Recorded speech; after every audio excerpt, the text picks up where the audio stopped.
Friends Pandian show serial next review பார்க்கலாமாங்க.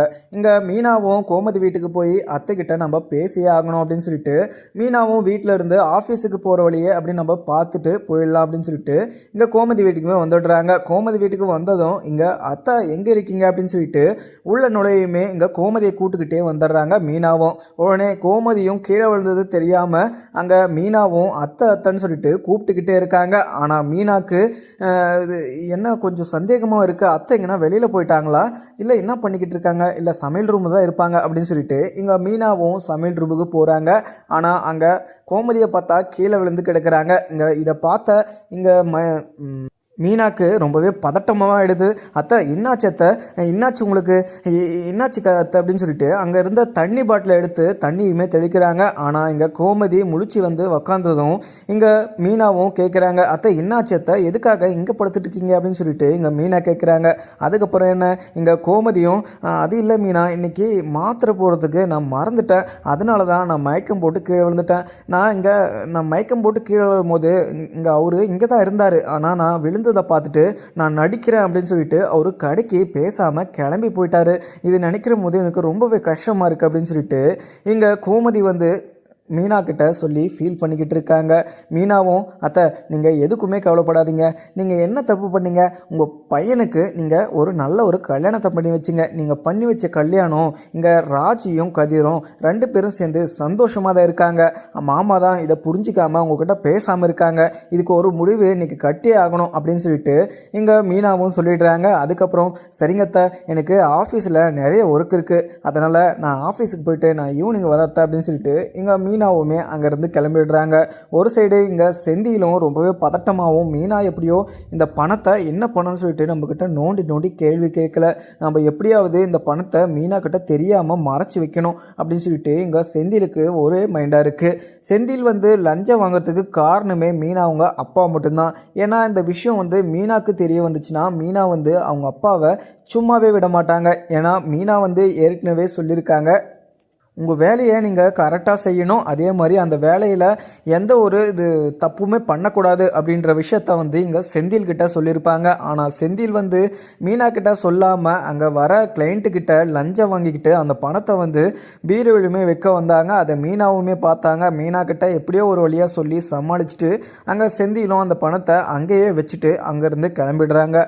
அதுக்கப்புறம் இங்கே செந்திலும் இங்கே வந்து மீனா அவங்க அப்பா வீட்டுக்குமே போகிறாங்க. போய் அங்கே மாமா இங்கே நைட்டு பணம் வந்து லஞ்சம் வாங்கின பணத்தை நான் இங்கே லாக்கரில் வைக்க போனேன், அப்போ வந்து மீனா வந்து பார்த்துட்டா, நான் எப்படியோ அப்படி இப்படின்னு சொல்லி சமாளித்து அந்த பணத்தை வந்து அங்கேயே லாக்கரில் வச்சுட்டு வந்துட்டேன். ஆனால் இங்கே மீனாவுக்கு என்ன பதில் சொல்லி அதை சமாளிக்கிறதுன்னு தெரியல. ஆனால் மீனா வந்து நான் லஞ்சம் வாங்குறேன் அப்படின்ற ஒரு விஷயம் இங்கே மீனாவுக்கு தெரிஞ்சிச்சுன்னா மீனா வந்து என்னை சும்மாவே விட மாட்டாங்க மாமா, இனிமேல் நான் அது மாதிரி ஒரு விஷயத்தவே நான் பண்ண மாட்டேன் அப்படின்னு சொல்லிட்டு இங்கே செந்தில் வந்து இங்கே மீனா அவங்க அப்பா கிட்டே சொல்கிறாங்க. மீனாங்க அப்பாவும் இங்கே மாப்பிள்ளை நீங்கள் அதெல்லாம் எதுவுமே நினைக்காதீங்க, நீங்கள் இது மாதிரியெல்லாம் பண்ணால் மட்டும்தான் நீங்கள் வீடு காரு பங்களான்னு சொல்லிட்டு நல்லா வசதியாக வாழலாம், நல்லா சந்தோஷமாக இருக்கலாம். நீங்கள் இப்படியெல்லாம் பேசிகிட்டு இருந்தீங்கன்னா ஒரு விஷயமும் நடக்காது. இங்கே என்னோடய கூட படித்தவன் தான் என்னோடய ஃப்ரெண்டு அசோக்குன்றவனை இப்போ தான் ஜாயின் பண்ணான், அதுவும் இப்போ பாருங்கள் கார் வாங்கிட்டான், வீடு வாங்கிட்டான், அவன் ரொம்பவே சந்தோஷமாக இருக்கான். அவனெல்லாம் பார்த்து நீங்கள் கற்றுக்கோங்க மாப்பிள்ளை, அது மாதிரி நீங்களும் இருக்கணும் அப்படின்றதுனால தான் நான் ஆசைப்படுறேன். அதனால தான் உங்ககிட்ட இப்போ கூட சொல்லிக்கிட்டு இருக்கேன். அதே மாதிரி ஒரு வீடு வந்து சேல்ஸுக்கு வந்திருக்கு, அந்த வீட்டை நீங்கள் தான் வாங்கணும் அப்படின்னு சொல்லிட்டு அதை ஹோல்டு பண்ணி வச்சுருக்கேன், நீங்கள் தான் வாங்கணும். அதே மாதிரி நான் எனக்கு வர கிளைண்ட்டை நான் உங்ககிட்ட அனுப்பிச்சி விட்றேன், நீங்கள் அந்த வேலையை மட்டும் முடிச்சுட்டு நீங்கள் நல்லா சந்தோஷமாக இருங்க, அதெல்லாம் ஒரு பிரச்சனை வராது, என் பொண்ணுக்கு தெரியாமல் நான் பார்த்துக்கிறேன். அதே மாதிரி நீ இந்த விஷயத்த என் பொண்ணுக்கு தெரியாமல் நீ மறைச்சி வைக்கிறது உன்னோட பொறுப்பு அப்படின்னு சொல்லிட்டு இங்கே மீனா அவங்க அம்மாவும் அப்பாவும் ரெண்டு பேரும் சேர்ந்து இங்கே செந்தில்கிட்டையுமே சொல்லிட்டுறாங்க. செந்திலுக்கும் இதை நினச்சாவே கொஞ்சம் பதட்டமாக தான் இருக்குது. அதே மாதிரி அங்கே ஆஃபீஸிலுமே அந்த பணத்தை வாங்குற போதும் நடுக்க எடுத்துகிட்டு தான் வாங்குறாரு. ஏன்னா இந்த விஷயம் மீனாக்கு ப்ளஸ்ஸு இங்கே வெளியில் வந்து போலீஸுக்கு அது மாதிரி தெரிஞ்சிச்சுன்னா இங்கே செந்திலோட பேர் வேலை எல்லாமே போயிடும் அப்படின்ற ஒரு பதட்டத்தோட தான் இங்கே செந்திலுமே அந்த பணத்தை எல்லாம் வாங்கி வைக்கிறாரு. ஆனால் கடைசியில் இந்த விஷயம் வந்து எப்படியோ ஒரு வழியாக இங்கே மீனாவுங்க அம்மாவும் ஃபோன் பண்ணி மீனா கிட்ட சொல்லிடுறாங்க.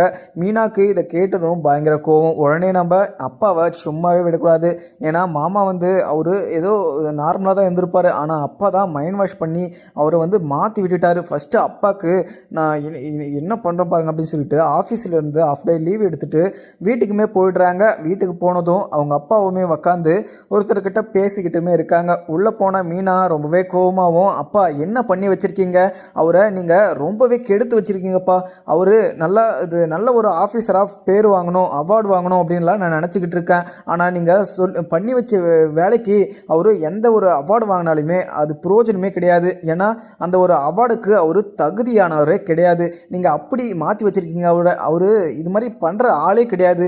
நீங்கள் சொன்னீங்க அப்படின்றதுனால தான் அவர் பண்ணிக்கிட்டு இருப்பார். ஃபஸ்ட்டு உங்ககிட்ட கேள்வி கேட்டுட்டு அவரை போய் பார்த்துக்கலாம் அப்படின்னு சொல்லிட்டு தான் நான் உங்ககிட்ட வந்தேன். நீங்கள் எதுக்காகப்பா அவர்கிட்ட லஞ்சம் வாங்க சொல்லி நீங்கள் சொன்னீங்க அப்படின்னு சொல்லிட்டு இங்கே மீனாவுமே ஒரு கேள்வி கேட்குறாங்க. உடனே மீனாங்க அப்பாவும் அது இல்லை மீனா, நீங்கள் இது எப்போவுமே நல்லா இருக்கணும் அப்படின்னு சொல்லிட்டு தான் நான் நினைப்பேன். அதே மாதிரி அந்த அவுட் ஹவுஸ்லேயே நீங்கள் எத்தனை நாள் அங்கே இருப்பீங்க, அவங்க ஆஃபீஸில் கொடுத்த அந்த அவுட் ஹவுஸில் நீங்கள் ரொம்ப நாள் இருக்க முடியாது.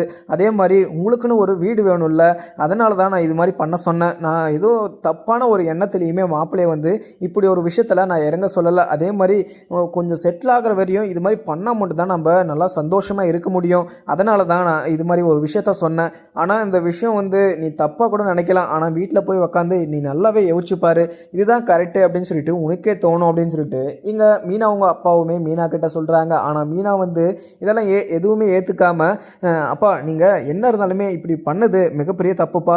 ஏன்னா நீங்கள் இப்படி ஒரு விஷயத்தவே பண்ணியிருக்க கூடாது. ஏன்னா ஏற்கனவே அவர் நிறைய பிரச்சனையில் மாட்டி இருக்காரு. அதுவும் இல்லாமல் அங்கே மாமா வீட்டில் ஏற்கனவே நிறைய பிரச்சனையுமே போயிட்டுருக்கு. இப்போ அவர்கிட்ட 10 லட்சத்தை வேறு கேட்டிருக்காங்க. அதனால் நிறைய பேர்கிட்ட லஞ்சம் வாங்கி அவர் போலீஸ் கையில் மாட்டினார்னா லைஃப் லாங் அவர் வெளியிலும் வர முடியாது, அவருக்கு வேலையுமே இருக்காது. இப்படியெல்லாம் நீங்கள் பண்ணாதீங்கப்பா ஃபஸ்ட்டு அப்படின்னு சொல்லிட்டு இங்கே சொல்லிக்கிட்டு இருக்கவும், மறுபடியும் அவங்க அப்பாவும் மீனா நீ இதெல்லாம் எதுவுமே காதில் போட்டுக்காத, அவர் லஞ்சம் வாங்குவார். அதே மாதிரி ஒரு வீடு சேல்ஸுக்கு வந்திருக்கு, அந்த வீட்டை நீங்கள் தான் வாங்கணும். அதனால தான் நான் இது மாதிரிலாம் ஒரு ஐடியாவே மாப்பிள்ளைக்கு நான் கொடுத்தேன் அப்படின்னு சொல்லிட்டு மறுபடியும் மீனா அவங்க அப்பா சொன்னதும் உடனே இங்கே மீனாக்கு பயங்கர கோவமாகவும் இங்கே அவங்க அப்பாவே கை நீட்டி பல்லாருன்னு அரைஞ்சிடுறாங்க. இதை பார்த்ததும் மீனாங்க அம்மா ரொம்பவே அதிர்ச்சியாகவும் பார்த்துக்கிட்டு இருக்காங்க. அந்த சமயத்தில் இங்கே செந்திலும் மீனா அவங்க அப்பாவை மீட் பண்ணி பேசலான்னு சொல்லிட்டு கதுக்கு வெளியே உள்ளே வரவும் இங்கே மீனா அவங்க அப்பாவை அடிக்கவும் இதை பார்த்துட்டுறாரு செந்தில். இதை பார்த்ததும் செந்திலுக்கு பயங்கர அதிர்ச்சி. எதுக்காக இங்கே மீனா அவங்க அப்பாவே கை நீட்டி அடிக்கிறா அப்படின்னு சொல்லிட்டு, மீனா என்ன பண்ணிக்கிட்டு இருக்கா அப்படின்னு சொல்லிட்டு செந்தில் உள்ளே வராரு. வந்த உடனே இங்கே மீனாவும் ஏங்க நீங்கள் ஒரு நிமிஷம் அமைதியாக இருக்கீங்களா, ஏற்கனவே நான் ரொம்பவே கோபத்தில் இருக்கேன், நீங்கள் பண்ண வேலைக்கு உங்களை நான் என்ன பண்ணுவேனே தெரியாது, நீங்கள் கொஞ்ச நேரம் பேசாமல் இருங்க. அப்பா நீங்கள் மறுபடியும் இங்கே இவர்கிட்ட இது மாதிரி ஒரு வேலையை நீங்கள் சொல்லவே கூடாது. அதே மாதிரி நாங்கள் கடைசி வரைக்கும் அங்கே கூட இருந்துருக்கிறோம், அந்த வீட்டை எங்கள் கீழேருந்து பறிச்சுட்டா கூட பரவாயில்ல, அது ஒரு பிரச்சனையே இல்லை, நாங்கள் அத்தை வீட்டிலே பார்த்தீங்கன்னா ஸ்டே பண்ணிக்கிறோம். அங்கேவே நான் ரொம்பவே சந்தோஷமாக இருந்தேன். இவரும் அந்த வேலைக்கு போனதுலேருந்தே அவர் அத்தை கிட்டே கூட ஒரு நிம்மதியாக பேச முடியல. அதே மாதிரி அத்தை வீட்டில் ஒரு நாள் ஸ்டே பண்ண முடியல. எனக்கு எவ்வளோ கஷ்டமாக இருக்குது தெரியுமா, நான் சின்ன வயசுலேருந்து உங்ககிட்ட இருந்து தனிமையை ஃபீல் பண்ணி எனக்கு எவ்வளோ வருத்தமாக இருக்குது தெரியுமா. அந்த வீட்டுக்கு போனதுலேருந்து நான் ரொம்பவே சந்தோஷமாக இருந்தேன். எப்போ இவருக்கு அந்த கவர்மெண்ட் ஜாப் கிடச்சிச்சோ அப்போ இருந்து என் நிம்மதியே போயிடுச்சு. அவர் என்னை தனி கொடுத்தணும் கூட்டிகிட்டு போயிட்டு என்னை சித்திரவதை பண்ணிக்கிட்டு இருக்காரு அப்படின்னு சொல்லிட்டு இங்கே மீனாவுமே சொல்லிட்டுறாங்க. அதுக்கப்புறம் எனக்கு பார்க்கலாமாங்க. வீடியோ பிடிச்சிருந்தா லைக் பண்ணுங்கள். தேங்க்யூ.